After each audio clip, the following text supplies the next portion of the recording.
வார்த்தைக்குள் நாம் கடந்து செல்வோம்.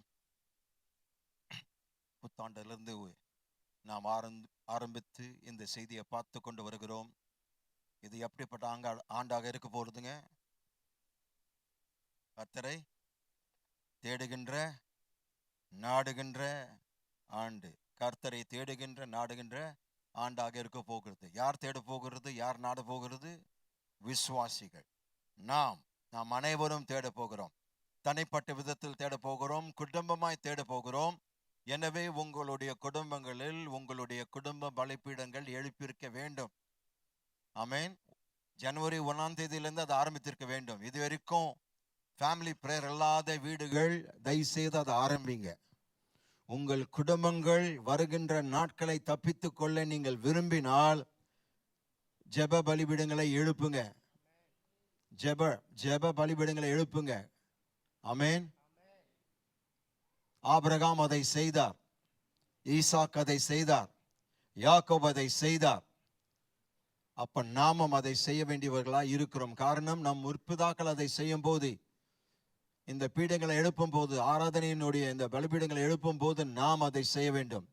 எனவே உங்களுடைய ஃபேமிலி ஆல்டரை தயவு செய்து அதை அசதியாக எண்ண விடாதீர்கள். உங்களுடைய குடும்ப ஜெபம் எப்படி இருக்கிறதோ அப்படியாக தேவன் உங்களுடைய வாழ்க்கையில் இடைப்படுவார்.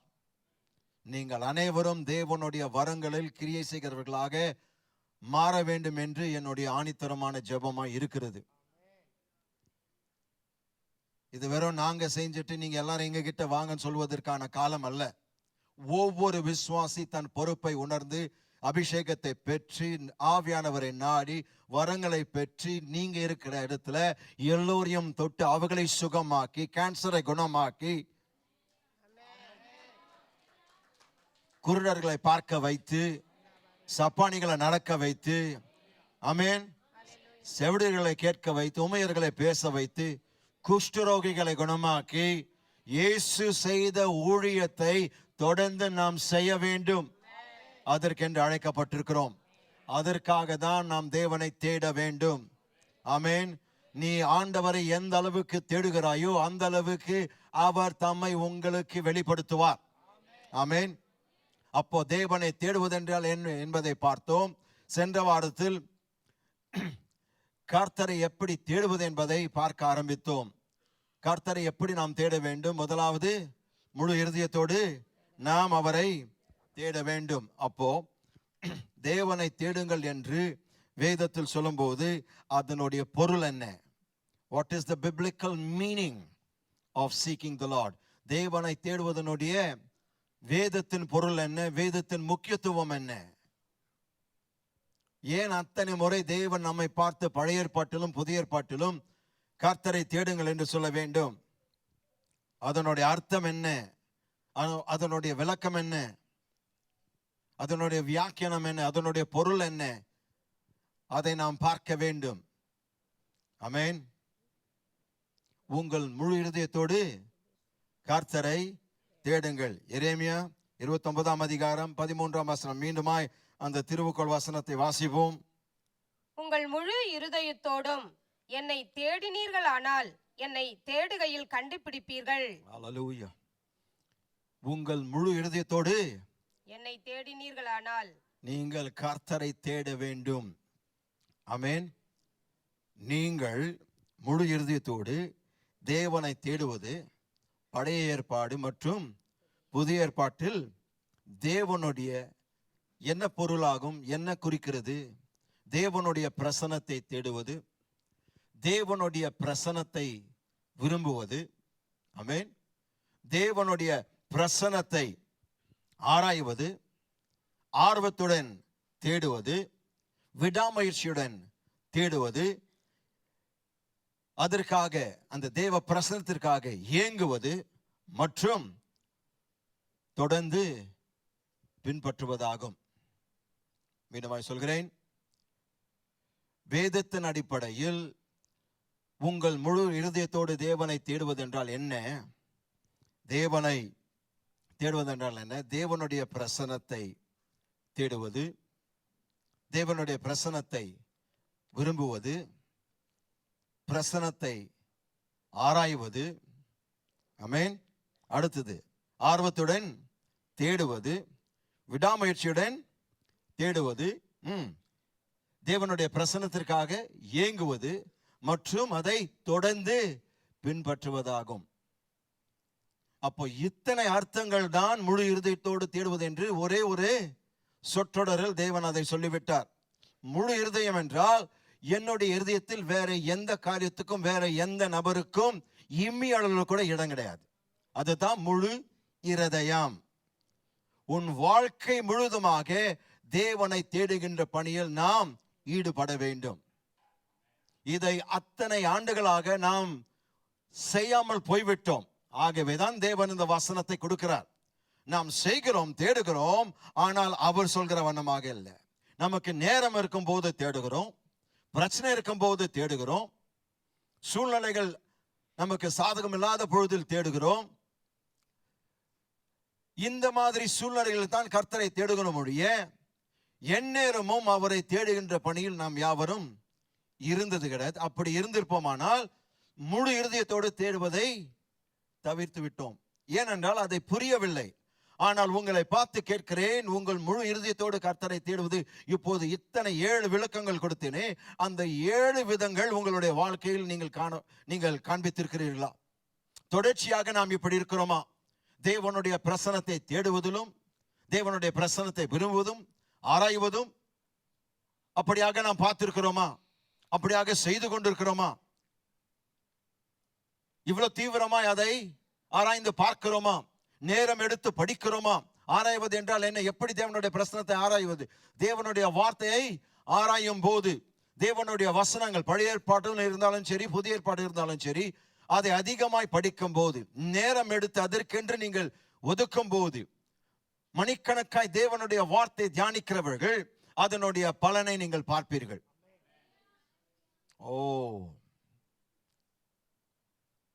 வார்த்தைக்கு முக்கியத்துவம் கொடுக்கிறவர்கள் அவர்கள் எந்த வயது இருந்தாலும் சரி கர்த்தர் வல்லமையாய் பயன்படுத்துவார்.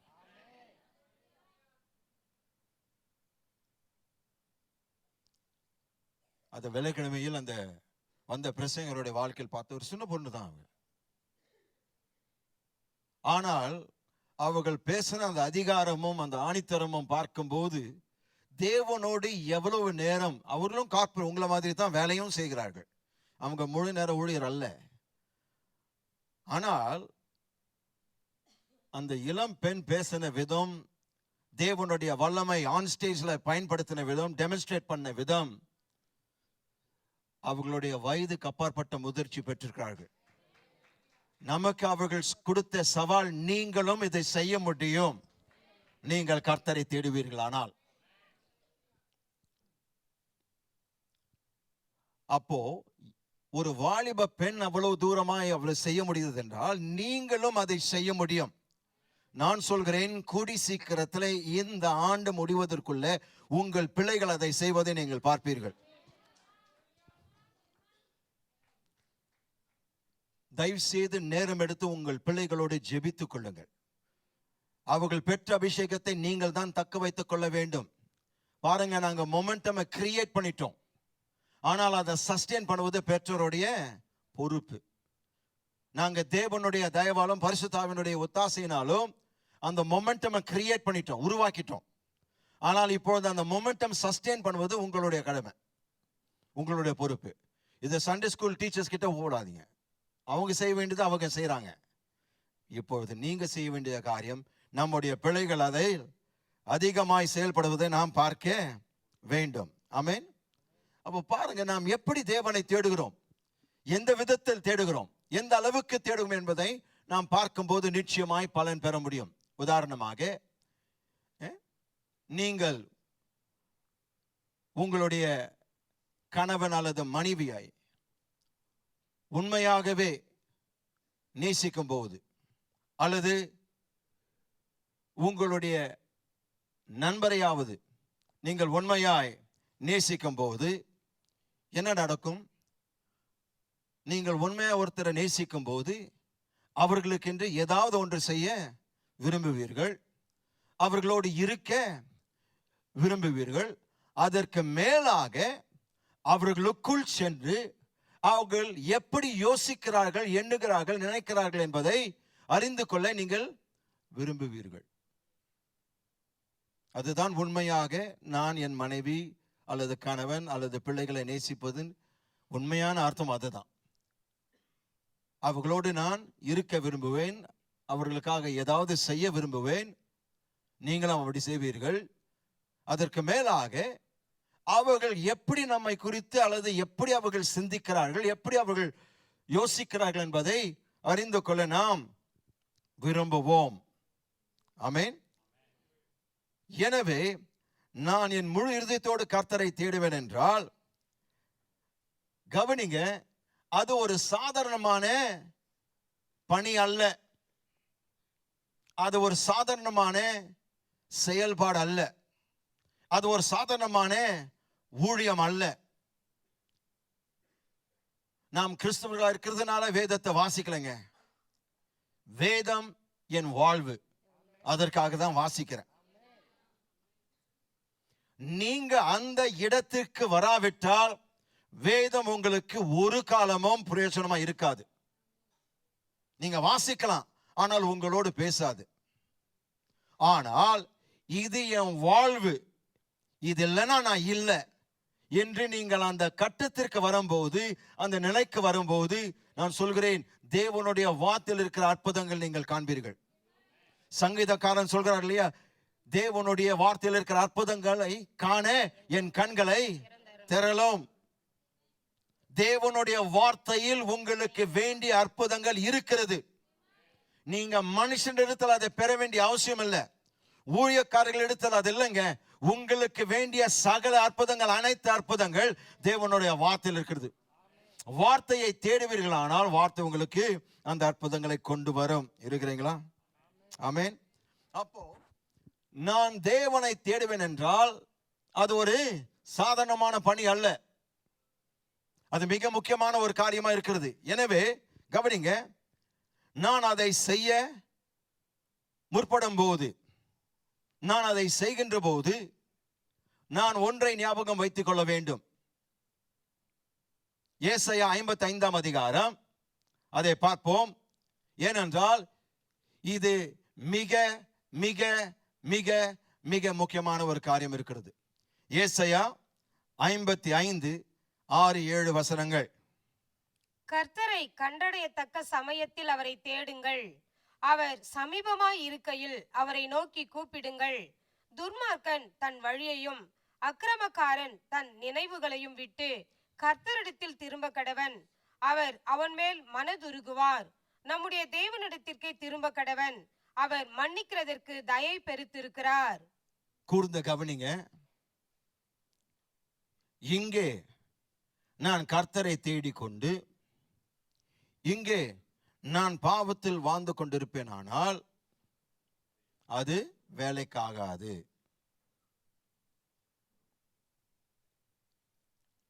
கவனிக்கிறீங்களா?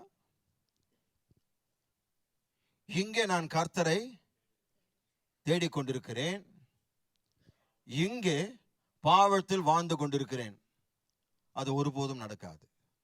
ஒன்று நான் பாவத்தில் வாழ்வேன் அல்லது கர்த்தரை தேடுவேன். இரண்டு காரியங்கள் ஒரே நேரத்தில் என்னால் செய்யவே முடியாது. எத்தனை பேர் அதை நம்புறீங்க? நீங்க கர்த்தரை தேடிக்கொண்டு பாவத்தில் வாழவும் முடியாதுங்க. அப்போ கவனிங்க, நீங்கள் கர்த்தரை தேடும்போது, கர்த்தரை தேடுகின்ற வேளையில் நீங்கள் பாவத்தில் வாழ்வீர்களானால், நீங்கள் எதற்காக தேடுகிறீர்களோ அதை தேடி கண்டுபிடிக்க உங்களால் முடியாது. ஏனென்றால் உள்ளத்தில் பாவத்தை வைத்துக் கொண்டு, ஏதோ ஒரு பாவம் வாழ்க்கையில் இருந்து கொண்டு கர்த்தரை தேடி நீங்கள் எதை தேடுகிறீர்களோ அதை கண்டடைய முடியாது.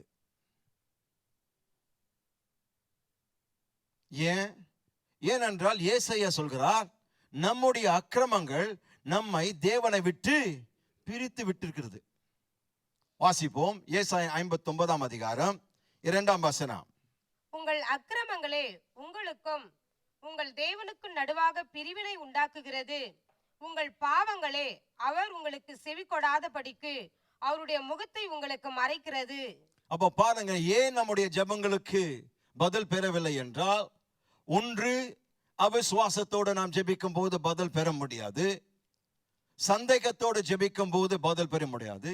ஆனால் இன்னொரு காரணம், நாம் பாவத்தில் வாடும்போது அவர் நமக்கு செவி கொடுக்க முடியாது, நம்முடைய ஜெபங்களை கேட்க முடியாது. ஏனென்றால் நம்முடைய பாவங்கள், நம்முடைய அக்கிரமங்கள் தேவனை விட்டு பிரித்து விட்டது. இருக்கிறீங்களா? அப்போ பாருங்க, இந்த இரண்டு பக்கங்கள் ஒரே நேரத்தில், இந்த இரண்டு காரியங்கள் ஒரே நேரத்தில் ஒரே சமயத்தில் நாம் செய்ய முடியாது. கர்த்தரை தேடவும் முடியாது, பாவத்தில் அதே சமயத்தில் வாடவும் முடியாது. ஆமென்.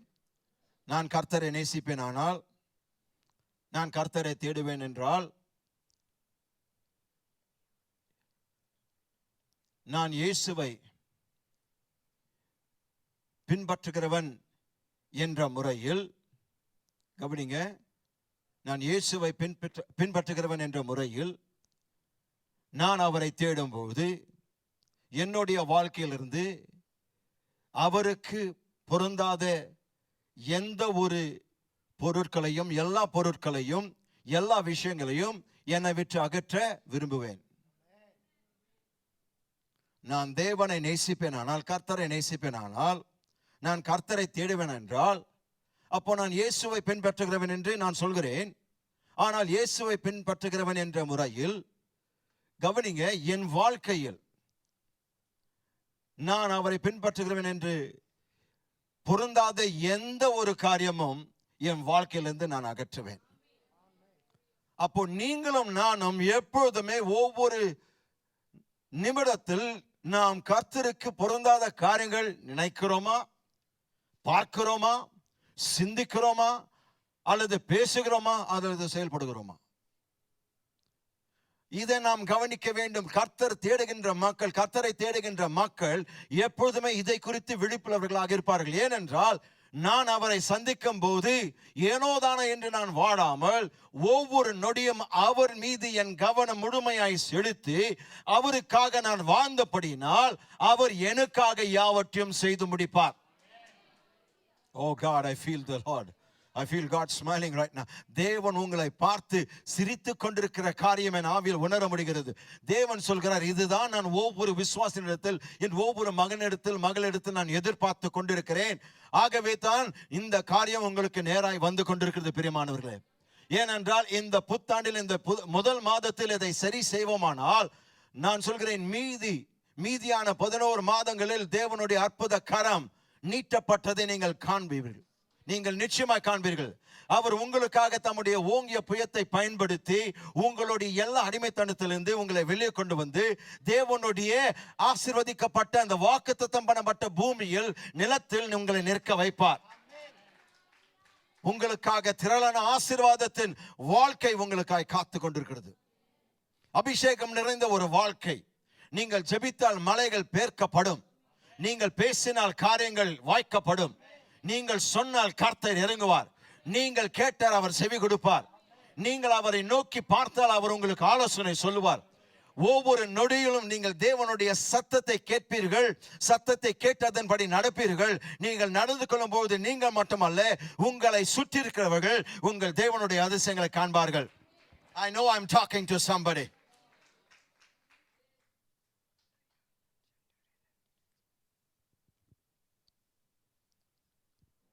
உங்களை அதிகமாய் நேசிக்கிறேன் என்று கர்த்தருக்கு தெரியுங்க.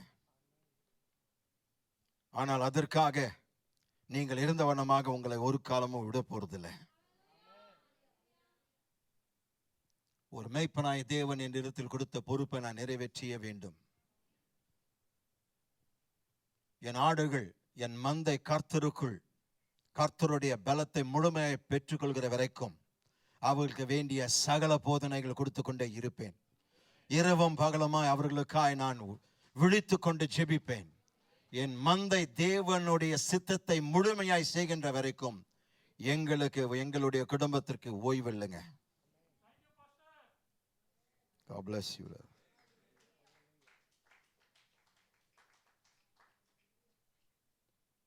இது ஊழியக்காரர்கள் மேடையில் செய்கிற ஒரு காரியம் அல்ல. இங்க போதிக்கப்படுகிறது. உங்களுடைய அன்றாட வாழ்க்கையில் எல்லா பகுதிகளிலும் நீங்கள் வாழும் போது நான் சொல்கிறேன், மக்கள் அதை காணாமல் இருக்க முடியாதுங்க. உங்கள் தெருக்கள் ரட்சிக்கப்படும்.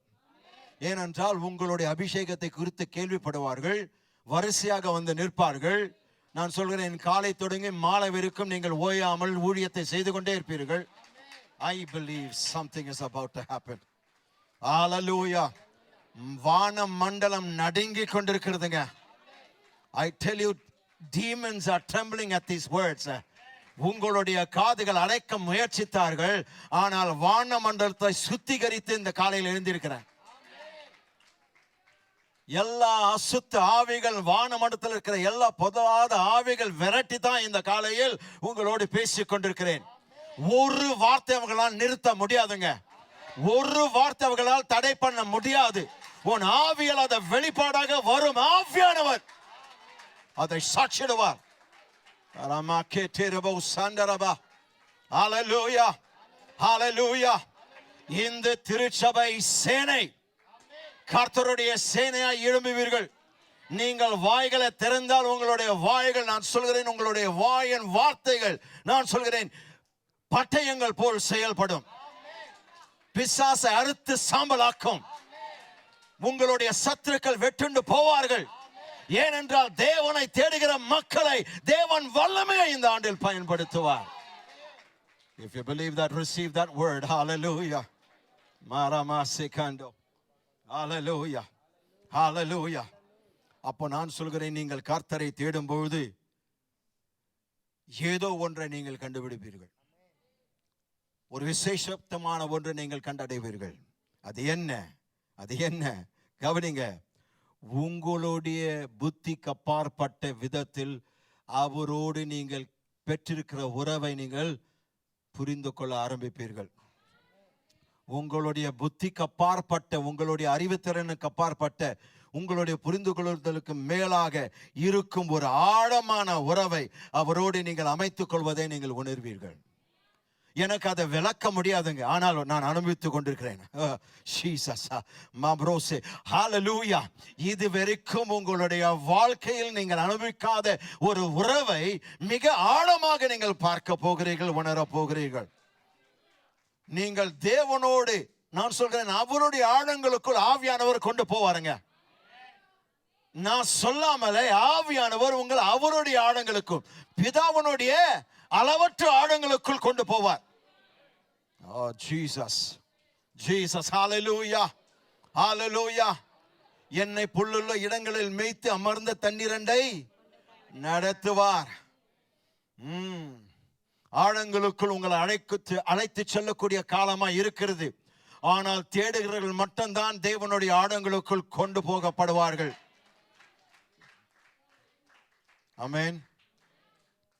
1 கொரிந்தியர் 2ஆம் அதிகாரம் 9ஆம் வசனத்திலிருந்து வாசிக்க ஆரம்பிங்க. 1 கொரிந்தியர் 2ஆம் அதிகாரம் 9ஆம் வசனத்திலிருந்து. எழுதியிருக்கிறபடி தேவன் தம்மில் அன்பு கூறுகிறவர்களுக்கு ஆயத்தம் பண்ணினவைகளை கண் காணவும் இல்லை, காது கேட்கவும் இல்லை, அவைகள் மனுஷனுடைய இருதயத்தில் தோன்றவும் இல்லை. நமக்கோ தேவன் அவைகளை தமது ஆவியினாலே வெளிப்படுத்தினார். அந்த ஆவியானவர் எல்லாவற்றையும், தேவனுடைய ஆழங்களையும் ஆராய்ந்திருக்கிறார். ஹலோ, மீண்டும் அதை வாசிங்க. நமக்கோ தேவன் அவைகளை தமது ஆவியினாலே வெளிப்படுத்தினார். எப்படி அதை வெளிப்படுத்தினார்? அந்த ஆவியானவர். அந்த ஆவி எந்த ஆவி? பரிசுத்த ஆவியானவர். எல்லாவற்றையும் தேவனுடைய ஆழங்களையும் ஆராய்ந்து இருக்கிறார்.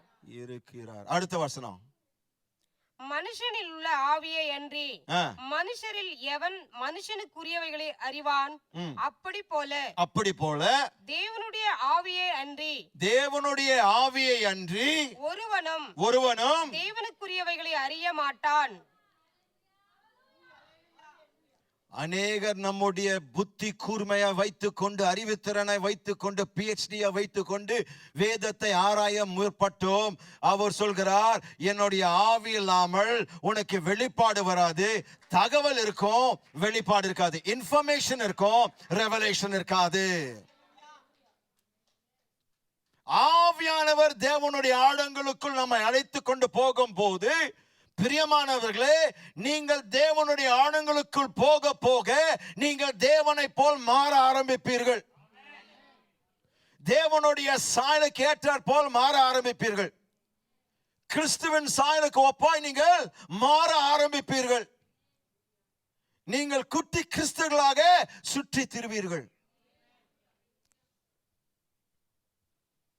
உங்களை சவாலிட்டு சொல்கிறேன், நீங்கள் இருக்கும் இடத்துல நீங்கள் அனைவரும் எழும்புவீர்களானால் வேலூரில் எழுப்புதல் நடப்பதற்கு எந்த தீய சக்தி தடுத்து நிறுத்த முடியாதுங்க.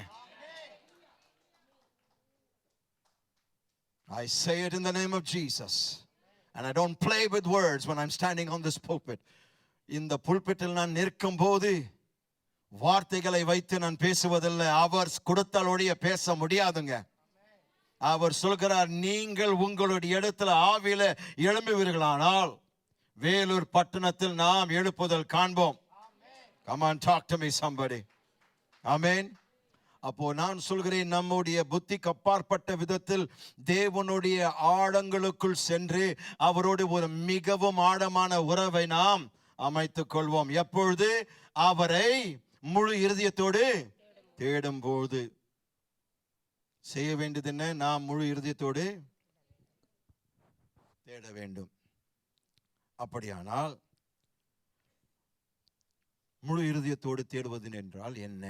இன்னும் ஒரு வார்த்தை, தேவனை முழு இருதயத்தோடு தேடுவது என்றால் என்ன? தேவன் என்ன விரும்புகிறார்? கவனிங்க.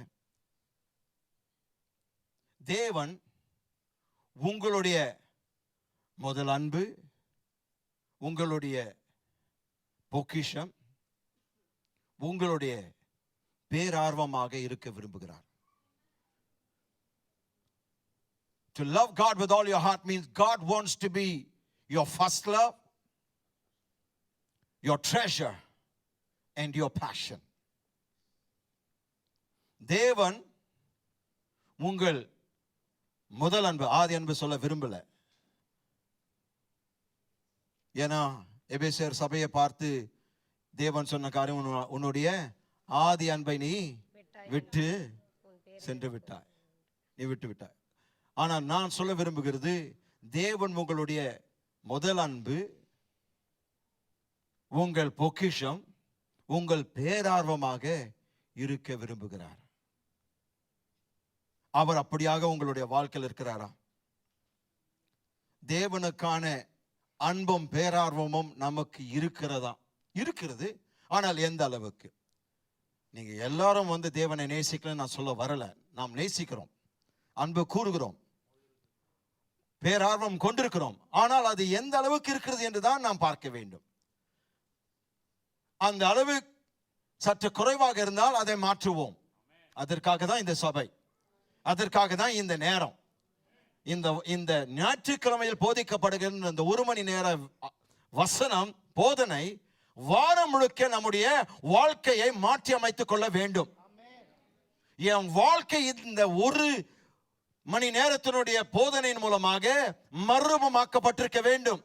இல்லை என்றால் இந்த நேரம் வீண், என் பிரயாசம் வீண், உங்களுடைய பிரயாசமும் வீண். நீங்க உங்க வீடுகளை விட்டு ஆயத்தமாகி வந்ததும் வீணாய் போயிடும். ஆனால் கர்த்தர் ஒரு காலம் உங்களுடைய நேரத்தை வீணடிக்க மாட்டாருங்க.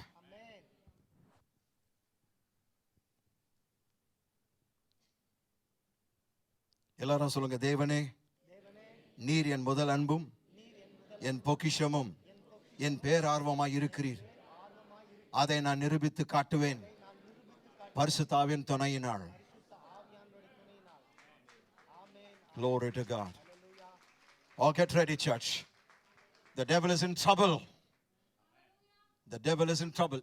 பிசாசானவுக்கு தம் தொந்தரவு கொடுக்கத்தான் போறோம். ஆமென். ஜீசஸ். உங்கள் முழு இருதயத்தோடு கர்த்தரை தேடுவதென்றால் என்ன? தேவன் மீது நீங்கள் கொண்டிருக்கிற அன்பும் பேரார்வம் தான். கர்த்தரை முழு இருதயத்தோடு, தேவனை முழு இருதயத்தோடு தேடுவதென்றால் தேவன் மீது நாம் கொண்டிருக்கிற அன்பும் பேரார்வமும். நீங்கள் அவரை இவ்விதமாய் நேசிக்கும் போது அவர் விரும்புகின்ற விதத்தில் உங்களுடைய இதயம் இருக்கும். தேவன் விரும்புகின்ற விதத்தில் நம்முடைய இதயம் இருக்கும். அப்ப கவனிங்க, 3 காரியங்கள் சொல்ல விரும்புகிறேன். ஒன்று, தேவன் உங்கள் முதல் அன்பாக இருக்கும் போது, when God is your first love, question mark, என்ன நடக்கும்? தேவன் உங்கள் முதல் அன்பாக இருக்கும் போது, நீங்கள் எழுதும் போது தேவன் என் முதல் அன்பாக இருக்கும் போது தான் எழுதணும். உங்களுக்கு போட்டுறாதீங்க, உங்களுக்கு தனிப்பட்டதாக மாற்றணும். கவனிங்க, தேவன் என் முதல் அன்பாக இருக்கும்போது கொஸ்டின் மார்க் போட்டுக்குங்க. நம்மை அவருடைய முதல் அன்பாக தேவன் நேசிக்கிறார். Can you believe that? God loves you as his first love. Oh, my hair is standing up. அவருடைய முதல் அன்பாக தேவன் நம்மை நேசிக்கிறார்.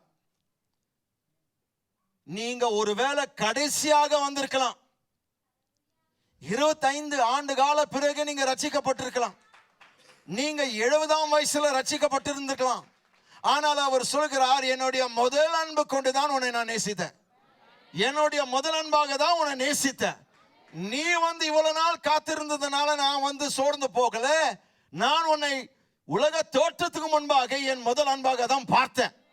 ஆகவே தான் முன் அறிந்து முன் குறித்து உன்னை ரட்சித்தேன். Jesus, that's why I foreknew you and I foreordained you and I predestined you to be saved. Why? In eternity I knew you will be mine. Jesus, hallelujah. நான் அவருடைய முதல் அன்பாக இருக்கிறேனுங்க. நான் பிறந்த பிறகு அல்ல, என் தாயின் கற்பத்தில் நான் உருவாகும் முன்னே அவர் என்னை முதல் அன்பாக நேசித்தார். my God. நான் பாவத்தில் ஊறி இருந்த பொழுது கூட அவருடைய முதல் அன்பாக தான் இருந்தேன். பிசாசின் ஒவ்வொரு காரியத்தை நான் செய்த போது அவருடைய முதல் அன்பாக இருந்தேன். வேண்டாத இடத்துல, வேண்டாத மக்களோட வேண்டாத காரியங்களை, துன்மார்க்கமான காரியத்தை நான் செய்த போது கூட, எனக்கு அறியாமல் இருந்த போதும் கூட, கவனிங்க, அவருடைய முதல் அன்பாக தான் இருந்தேன், இருக்கிறேன், இனிமேலும் இருப்பேன். Oh, God loves you as his first love. There is nothing like first love. There is nothing like first love.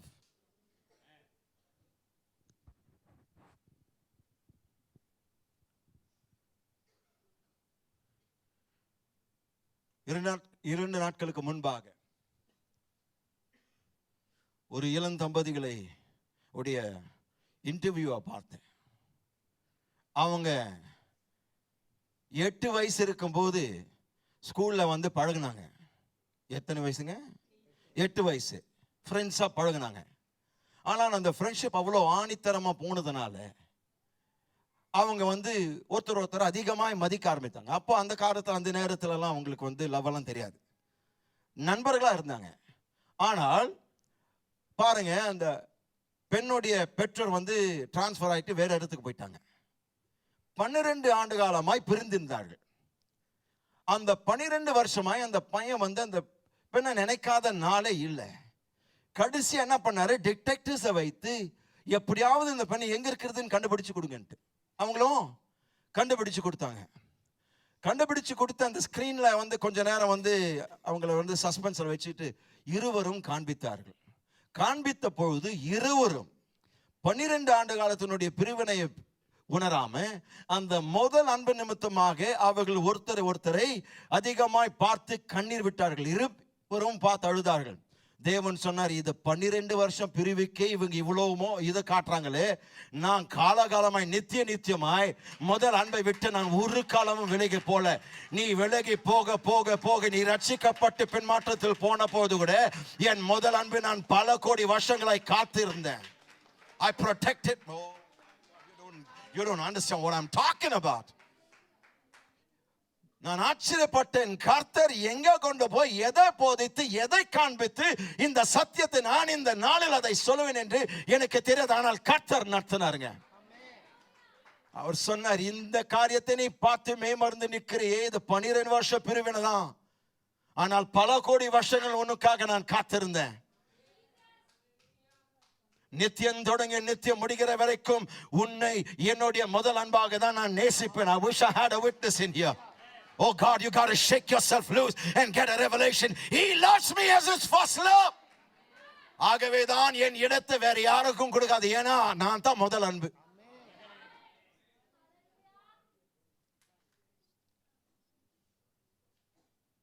தேவ தூதர்களை பார்த்து, இது தேவையா? இவங்களை ரட்சிக்க போறீங்களா?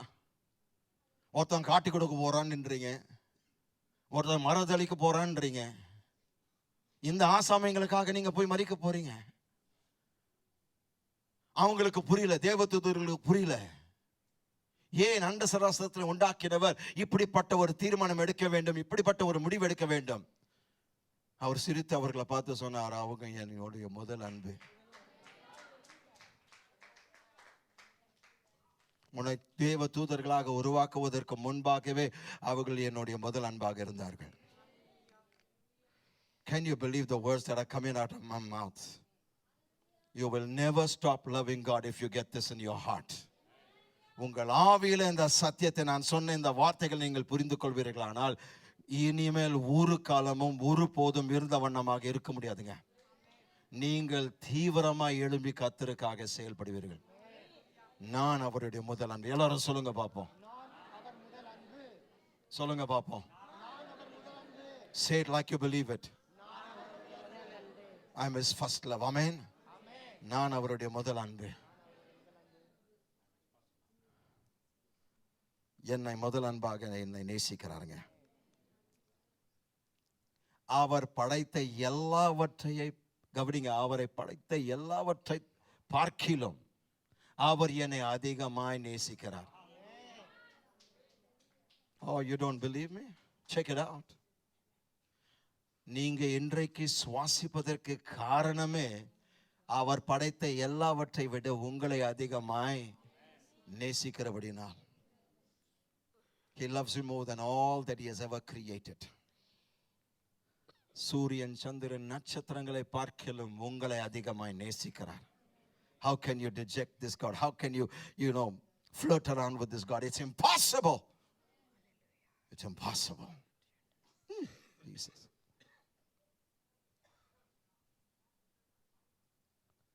அவர் நம்மை அவருடைய முதல் அன்பாக நேசிக்கிறார், அது உண்மை.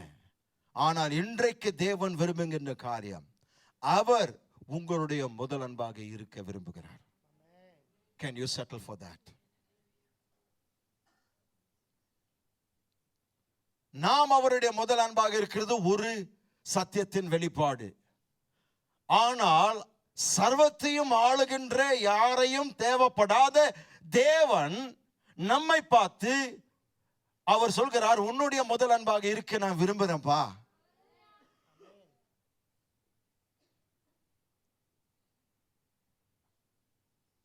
Oh God. How can he ask this? It shatters my intellect to smithereens. என்னுடைய அறிவுத்திறனை, என்னுடைய புத்தி கூர்மையை சிதைக்க வைக்கின்ற, நொறுக்க வைக்கின்ற ஒரு வேண்டுகோள் இது. பல கோடி தேவதூதர்கள் இருக்கிறார்கள் அவருக்கு பணிவிடை செய்வதற்கு, உறவு அமைத்துக் கொள்வதற்கு. ஆனால் அவர் வந்து இந்த காலையில் உங்களை பார்த்து தனிப்பட்ட விதத்துல கண்ணுக்கு கண்ணாய் பார்த்து, என்னுடைய முதல் அன்பாய் நீ இருக்கிற, அது பிரச்சனையே இல்லை. ஆனா கேள்வி நான் எதற்காக இன்றைக்கு வந்து நான் உன்னுடைய முதல் அன்பாக இருக்க விரும்புகிறேன். நான் ஆசைப்படுகிறேன். என் ஆசையை நிறைவேற்றுவாயா? என் மகனை, என் மகளை, என் ஆசையை நிறைவேற்றுவாயா? இனி எவ்வளவு நாள் நான் உன்னுடைய முதல் அன்பாக இருக்க நான் காத்திருக்க வேண்டும்? How long more must I wait before you will make me your first love? வார்த்தையில் சொல்லிடலாங்க, நீர் என் முதல் அன்பு. ஆனால் கர்த்தர் சொல்றார், இல்ல, உன் வாழ்க்கையில நிரூபித்து காட்டு. நீ செய்கின்ற ஒவ்வொன்றிலும் அதை பார்க்க விரும்புகிறேன். நீ பார்க்கின்ற விதத்தில் அதை காண விரும்புகிறேன். நீ சிந்திக்கிற விதம், யாரும் உங்களுடைய எண்ணங்களை பார்க்க முடியாதே, அந்த எண்ணங்களில் என்னை நீ முதல் அன்பாக வைத்திருக்கிறாயா? உன்னுடைய உள் நோக்கங்களில் நான் உன்னுடைய முதல் அன்பாக இருக்கிறேனா? உன்னுடைய ஆசைகளில் உன்னுடைய முதல் அன்பாக இருக்கிறேனா? உன்னுடைய ஏக்கங்களில் உன்னுடைய முதல் அன்பாக இருக்கிறேனா? உன்னுடைய பேரார்வத்தில் முதல் அன்பாக இருக்கிறேனா? Goodness Jesus. உங்களுடைய முதல் அன்பாக அவர் இருக்கும்போது மற்ற எல்லாவற்றையும் விட, மற்ற எல்லோரையும் விட நீங்கள் கர்த்தரை அதிகமாய் நேசிப்பீர்கள். If God is your first love, you will love him more than anyone or anything else. தேவன் உங்களுடைய முதல் அன்பாக இருப்பாரானால் மற்ற யாரையும் விட, மற்ற எல்லாவற்றையும் விட நீங்கள் அவரை அதிகமாய் நேசிப்பீர்கள். When God is your first love, தேவன் உங்கள் முதல் அன்பாக இருக்கும் போது. இரண்டாவது காரியம்,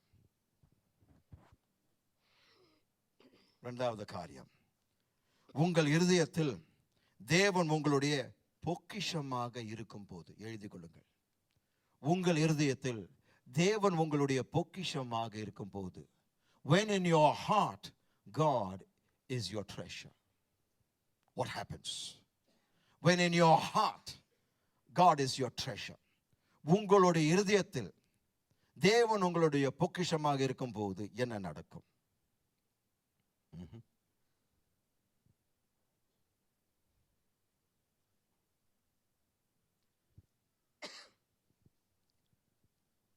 Jesus.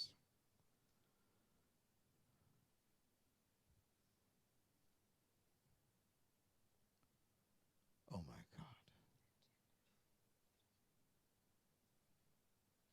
நம்மை கவனிங்க, நம்மை அவருடைய மிகவும் விசேஷமான விலையேற பெற்ற பொக்கிஷங்களாய் காண்கிறார். தேவன் நம்மை மிகவும் விசேஷமான மற்றும் விலையேற பெற்ற பொக்கிஷங்களாக காண்கிறார். God sees us as very special and precious treasures. Write that down somewhere in your spirit. ஒரு காலமும் நீங்கள் தரைக்குறவானவர்கள் அல்ல, மதிப்பில் குறைந்தவர்கள் அல்ல. நீங்கள் தேவனுடைய மிக முக்கியமான, மிக விலையேற பெற்ற, மிக விசேஷமான பிள்ளைகள், பொக்கிஷங்கள். இருக்கிறீங்களா? எப்படி நம்மை பார்க்கிறார் என்பதை தயவு செய்து நீங்க நோட்டமிடுங்க. என்னையும் உன்னையும் உங்களையும் எப்படி பார்க்கிறார்? அவருடைய மிகவும் விசேஷமான, மிகவும் விலையேற பெற்ற பொக்கிஷங்களாக. ஓ ஜீசஸ். அப்படியானால் அவர் படைத்த எல்லாவற்றையும் விட தேவன் நம்மை அதிகமாய் மிகவும் மதிப்பிட்டிருக்கிறார். Oh, talk to me somebody. அவர் படைத்த எல்லாவற்றையும் விட வானமும் பூமியும் அதுக்கு நடுவில் இருக்கிற எல்லாவற்றையும் விட நாம் அவருக்கு மிகவும் மதிப்புள்ளவர்கள், மிகவும் விசேஷமானவர்கள். Or do I have a witness in here? நான் எக்காரணத்தை கொண்டு என்னை மட்டப்படுத்தி பேச வேண்டிய அவசியம் இல்லை. அவர் என்னை பார்க்கும்போது என்னுடைய மிகவும் விசேஷமான, மிகவும் விலையேற பெற்ற பொக்கிஷமாய் நீ இருக்கிறம்பா. நீ யாரோடைய அன்பை பெற வேண்டிய அவசியம் இல்லை. உன்னுடைய நிலையை உணர. எனவேதான் விலையேற பெற்ற என் ரத்தத்தை சிந்தின. எதுக்காக? நீ விலையேற பெற்ற என்பதை நிரூபிக்க. வெள்ளியும் பொண்ணும் வைர கற்களால் உன்னை ஈஸியா வாங்கியிருப்பேன். அது எனக்கு மானாவரியா இருக்குது. இருக்கிறீங்களா? நம்ம 1,000 தங்கத்துக்கு போராடுறோம். அவர் தெருவுகளே வந்து ரோடு, தார் ரோடு போடுறதுக்கு பதிலாக அவர் வந்து தங்க வீதிகள், தங்க சாலைகள், தங்க நெடுஞ்சாலைகள், காம்பவுண்ட் வால் முத்துக்கள், கேட்டெல்லாம் முத்துக்கள். அவருக்கு அது பிரச்சனை கிடையாது. ஆனால் அவர் சொன்னார், நீங்கள் என்னுடைய மிகவும் விசேஷமான முத்துக்களை பார்க்கலும், வைரங்களை பார்க்கலும், வைடூரியத்தை பார்க்கலும், கார்மேகத்தை பார்க்கலும், கோமேதத்தை பார்க்கலும், வேற என்னெல்லாம் இருக்குது சேர்த்துக்குங்க, எல்லாத்தையும் சேர்த்து கொண்டு அவைகளை எல்லாவற்றையும் பார்க்கலும் நீ எனக்கு மிகவும் விசேஷமான, மிகவும் விலையேற பெற்றவனாய் இருந்தபடினால் எனக்கு உண்டாதனை நான் கொடுக்கல, எனக்குள் இருந்ததை கொடுத்தேன். எனக்கு உண்டானவைகளை கொண்டு உன்னை ரட்சிக்கல, எனக்குள்ளதை நான் கொண்டு ரட்சித்தேன். எனக்கு உண்டானவைகளை நான் கொண்டு உன்னை ரட்சிக்கல, எனக்கு உள்ளதை நான் உன்னை கொண்டு ரட்சித்தேன். I didn't save you with what I have. I saved you with who I am. I didn't save you with what I made. I saved you with what I have. My blood. விலையேற பெற்ற ரத்தம். அடுத்த முறை உங்களை குறித்து நீங்கள் தயவு செய்து குறைவாய் நினைக்காதீர்கள். நீங்கள் தேவனுடைய மிகவும் விசேஷமான, மிகவும் விலையேற பெற்ற பொக்கிஷங்கள், பாத்திரங்கள் அல்ல, பொக்கிஷங்கள். பக்கத்துல பார்த்து சொல்லுங்க, நான் தேவனுடைய விசேஷம், மிகவும் விசேஷமான, விலையேற பெற்ற பொக்கிஷமா இருக்கிறேன். ஹல்லேலூயா. இது எப்படி நீங்க எப்படி செய்றீங்க? இந்த பக்கம் பார்த்துட்டு இந்த கையை பிடிக்கிறீங்க.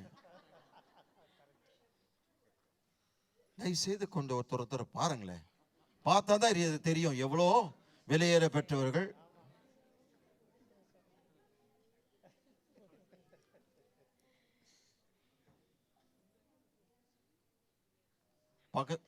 பக்கத்துல பார்த்து சொல்லுங்க, என் பக்கத்துல நீங்க உட்காருவது நீங்க கொடுத்து வச்சவங்க.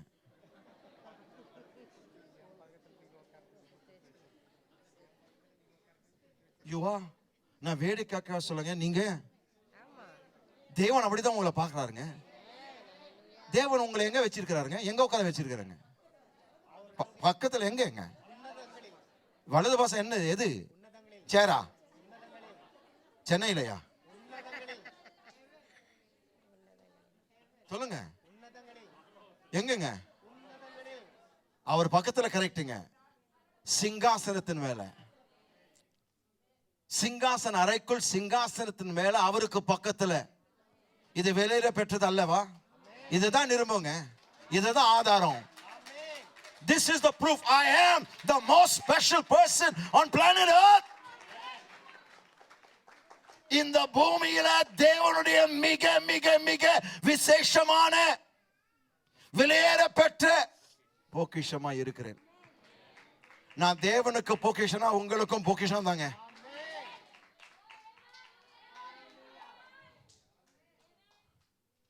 But until you see yourself as God's treasure, you cannot live as a treasure.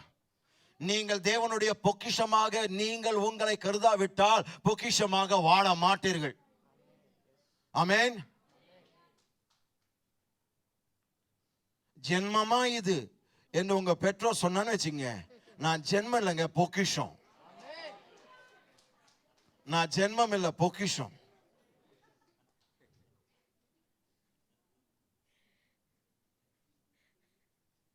அவர் என்னை பார்க்கும் போதெல்லாம் அவருடைய மிகவும் விசேஷமான விலையேற பெற்ற பொக்கிஷமாய் கருதுகிறார், பார்க்கிறார். அப்படியானால் எல்லாவற்றை விட, அவர் படைத்த எல்லாவற்றை விட நான் அவருக்கு மிகவும் விசேஷமானவனாய் மதிப்பு மிக்கவனாய் இருக்கிறேன். அப்படியானால் நம்முடைய பொக்கிஷமாக தேவன் இருக்க விரும்புகிறார். God wants to be our treasure. இந்த காலையில் நீங்கள் அவருடைய மிகவும் விசேஷமான விலையேற பெற்ற பொக்கிஷமாக இருக்கிறீர்கள். ஆனால் அவர் கேட்கிறது, நான் உன்னுடைய மிக விசேஷமான, மிகவும் விசேஷமான விலையேற பெற்ற பொக்கிஷமாய் இருக்கிறேனா?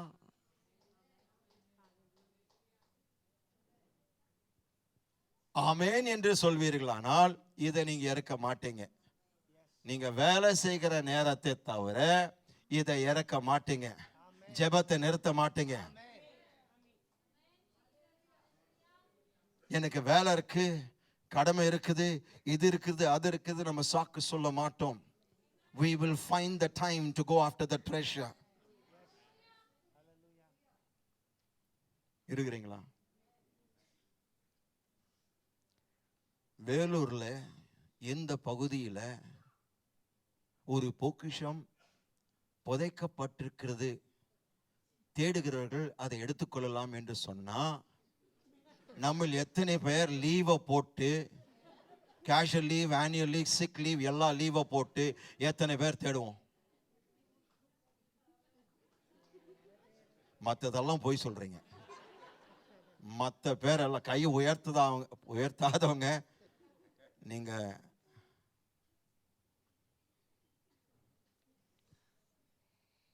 நான் சொல்ற உண்மை அதுதாங்க. லீவ் போட்டு தேடுவோமா? தேட மாட்டோமா? தேடும். ஏன்னா எடுத்தவங்க, கண்டுபிடிக்கிறவங்க அது உங்களுக்கு சொந்தம், கவர்மெண்டே சொல்லிட்டாங்க. அதனுடைய மதிப்பு பல லட்ச கோடிகள். லீவ் போடுவீங்களா? போட மாட்டீங்க. உங்களில் சிலர் நீங்க வாலண்டரி ரிட்டைர்மெண்ட்டே வாங்கிடுவீங்க. போடாது, கண்டுபிடிச்சிட்டேன், வேலையே தேவையில்லை, சம்பளம் தேவையில்லை. நான் கேட்கிறேன், தேவனை அப்படியாக தேடுகிறோமா? அந்த டீ பிரேக்ல கிடைக்கிற அந்த 15 நிமிஷத்துல இந்த பொக்கிஷத்தை நான் தேடுறேனா? இந்த மிக விசேஷமான, அன்புள்ள, வியக்கத்தக்கதான அற்புதங்களை செய்கின்ற, என்னை தேடுகின்ற, என்னை நாடுகின்ற என் மீட்பர், என் மேட்பர், என் எஜமானன், என் காதலன், என் நேசமானவர், என் மணவாளன், நான் ஆர்வமாய் தேடுகிறேனா? அவரை, அவருடைய வார்த்தையில், அவருடைய பிரசன்னத்தை ஒரு பொக்கிஷமாக, அவரை விசேஷமானவராக நான் பார்க்கிறேனா? தேடுகிறேனா? If we come to that level, the world is your platform for miracles. உங்களுடைய, நான் சொல்கிறேன், இந்த முழு உலகம் நீங்கள் அற்புதம் செய்யும் மேடையாய் மாறும். You may be thinking these are light words from a man whose mind is filled with. No. This is from the throne room of God. நீங்கள் தேவனை அவ்விதமாய் தேடுவீர்களானால் உலகம் உங்களுடைய அற்புதங்களை செய்யக்கூடிய மேடையாய் மாறும்.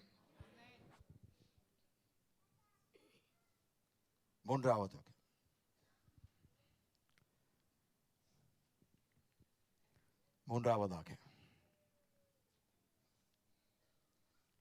எனவே நம்முடைய பொக்கிஷமாக மற்ற எல்லாவற்றை விட தேவனை அதிகமாய் மதிப்போமாக. ஆமென்.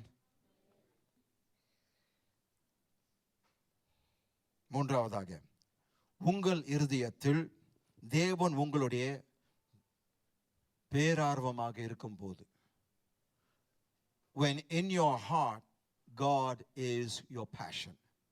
உங்கள் இருதயத்தில் தேவன் உங்களுடைய பேரார்வமாக இருக்கும் போது என்ன நடக்கும்?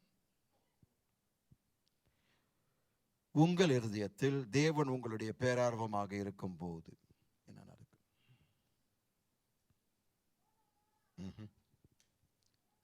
கவனிங்க, தேவன் நம்மீது பேரார்வம் கொண்டவர். God is so passionate about you that he went through the worst death in the human world, the death of the cross.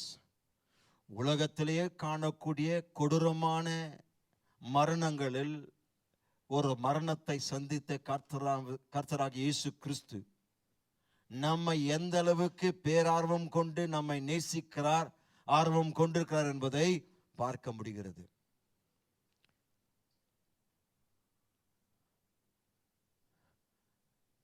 மிகுந்த பயபக்தியோடு சொல்கிறேன், தேவன் நம்மை வெறித்தனமாய் நேசிக்கிறார்.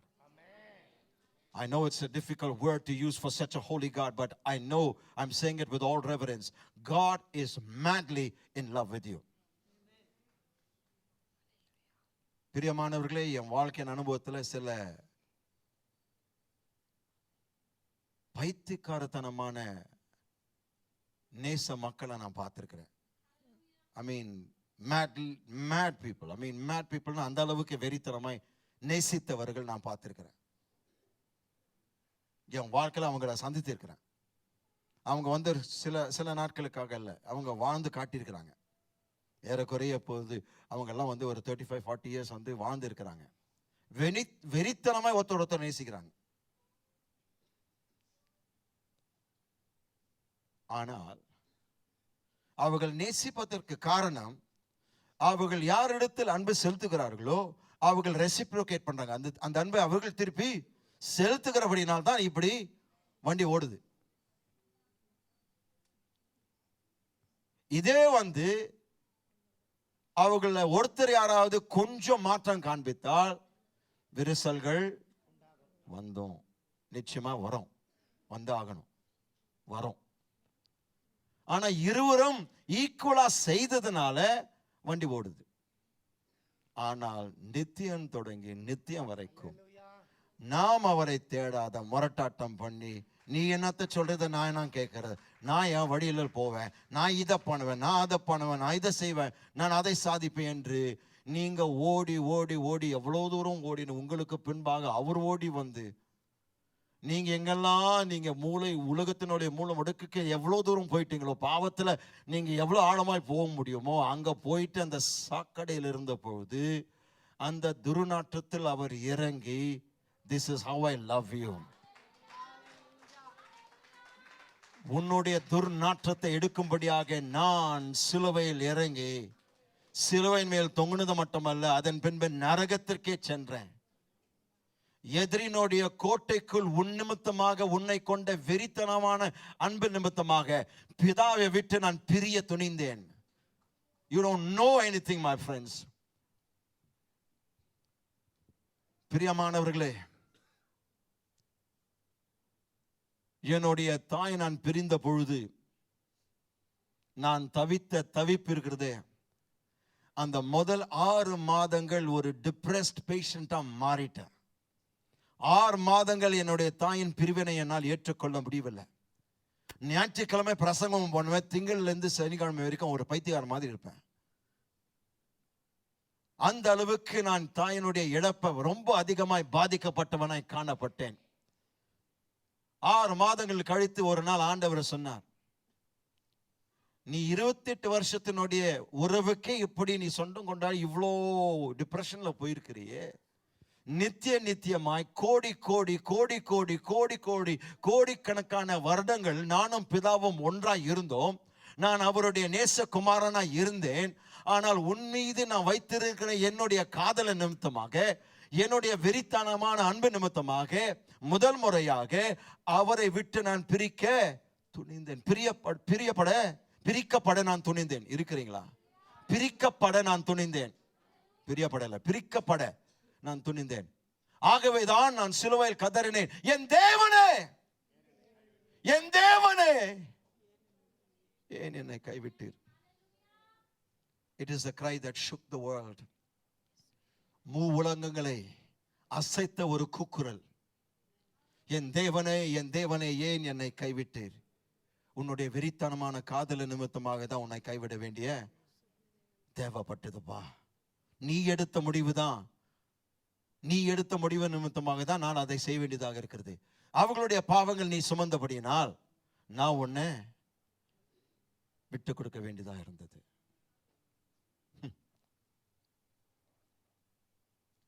ஆதாம் ஏவாள் விழுந்த பொழுது அவர் சொன்னார், நீ விழுந்து போய் நான் இந்த மட்டும் இருந்தானா நீ அழிக்கப்படுவ, நானும் உன்னோடு சேர்ந்து இதுல அழிந்து போகிறேன் என்று சொல்லி அவனும் சாப்பிட்டு அவன் மீதும் சாபத்தை கொண்டு வந்தான்.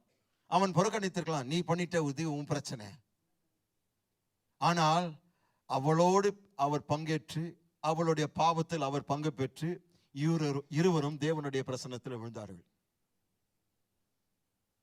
ஆனால் அதே கடைசி ஆதாம் சிலுவையில் ஏறின பொழுது நம்முடைய பழத்தை சாப்பிட்டு நம்முடைய சாபத்தை ஏற்றுக்கொண்டு, ஹலோ, தேவனுடைய பார்வையை விட்டு தேவனுடைய பிரசன்னத்திலிருந்து தேவனுடைய உறவை விட்டு துண்டிக்கப்பட்டு நரகத்திற்கு சென்று தேவனுடைய பிரசன்னத்திலிருந்து விரட்டப்பட்டார். ஆனால் 3ஆம் நாள் உயிர்த்தெழுந்தார். அவர் சொன்னார், ஆதாம் தன் மனைவிக்காக இவ்வளவு செய்யும் போது அது வெறும் அடையாளம் தான், அதை பார்க்கலும் நாம் அதிகமாய் செய்திருக்கிறேன். அவனுடைய பாவத்திலும் அவனுடைய விளைவில் தான் பங்கேற்றான். ஆனால் அவருடைய பாவத்தை சுமக்கல, அவளுடைய பாவத்தில் பங்கு பெற்றான். நான் பங்கு மட்டும் பெறல, உன் பாவத்தை சுமந்து உன்னை விடுதலை ஆக்கினேன். I am different from the first Adam. I am the last Adam. Love at its highest. Talk to me somebody. யாவரும் எழுந்து நிற்போம்.